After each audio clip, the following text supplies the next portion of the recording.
Nothing like an outdoor music show in the middle of Tahrir Square. As part of the UNESCO's International Jazz Day, AUC Tahrir Cultural Center, in a partnership with the Jazz Society of Egypt, celebrated a mega concert on Sunday, May 14th, featuring a lineup of Egypt's jazz all-stars. The concert, organized by Amr Salah, founder of the Jazz Society and professional pianist, included a mix of groups formed by musicians from different backgrounds and ages. صديقنا العالمي محمد جمال على الترومبون. From veterans coming all the way from Australia,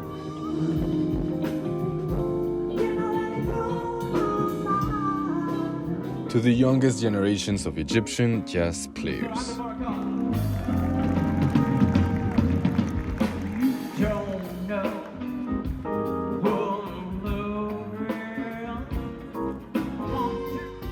The musicians didn't belong to a specific band, but rather switched in different momentary lineups to perform.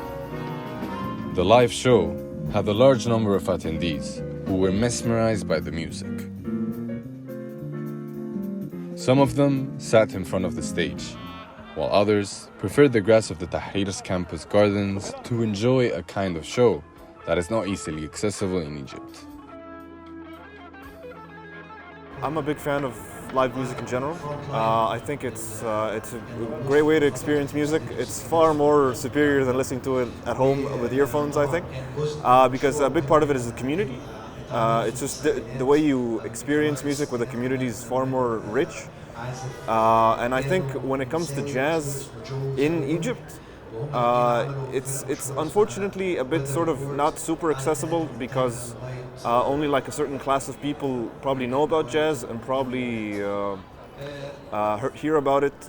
And the problem with the jazz music scene is the same problem with any scene in Cairo, which is I think that it isn't super accessible to most people.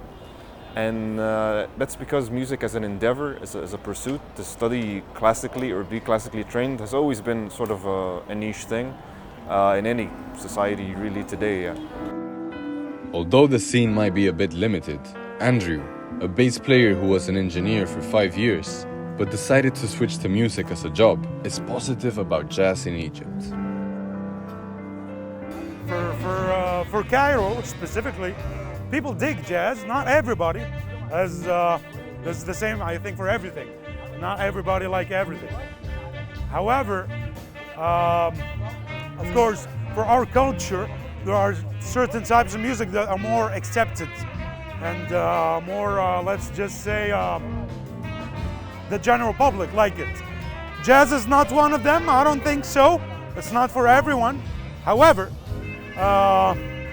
the fan base of jazz music in Egypt is getting like bigger and bigger. Will more live jazz initiatives come to fruition with the growing of the fan base, or will they remain very few and difficult to access for everyone? Only the future will tell. But until then, music will keep its tempo. Javier Jennings Mozo, AUCTV, Cairo.